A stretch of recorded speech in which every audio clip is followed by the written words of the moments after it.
Sayawni Lassiter for Rutgers lost her grandmother to cancer. She'll tell us in her own words about her battle with the disease. My grandmother was everything to me. She was a fighter just because she never gave up throughout her fight through cancer. And she always, despite what she was going through, she was always watching my games, always trying to support me. I wouldn't want anyone to have to go through the battle that I went through, especially the battle that my family and I went through, because it's tough. So I wouldn't want that on anyone. So just being able to get as many donations and as much funding as possible to be able to fight this everlasting and seemingly ever-ending disease is really important to me.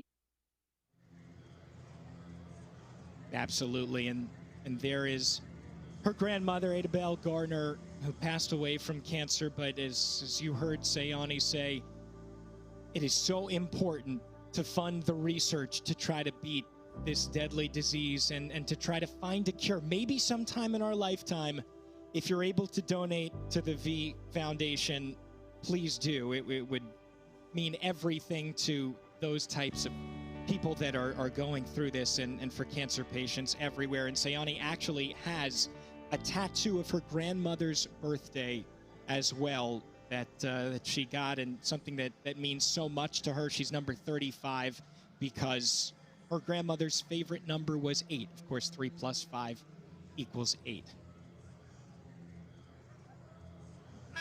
And there's her tattoo. Really, really moving and emotional stuff. V Week always is. And Christy, I mean, you know, this is a very difficult disease, especially to deal with for people that are going through it, for family members like Sayawni did. Well, research matters because cancer no longer has to be a death sentence. Research matters because it prolongs life. Research matters because it saves lives. It saved mine. I was diagnosed with thyroid cancer, relatively healthy, had no idea anything was going on. And I just went for a regular physical, and my primary care physician just thought my thyroid looked a little enlarged, and that's how we found it. And it was stage 1. Otherwise, I never would have had any idea that I had cancer. And here's the one thing that I've learned through cancer and about cancer. It affects us all differently. My grandmother passed away from cancer. My mother-in-law's going through it right now. Whether it's Lassiter, whether it's any of you watching it, it's going to affect you in some form or fashion. And so I just implore you, if you can, please give, because I can't stress this enough. The research matters.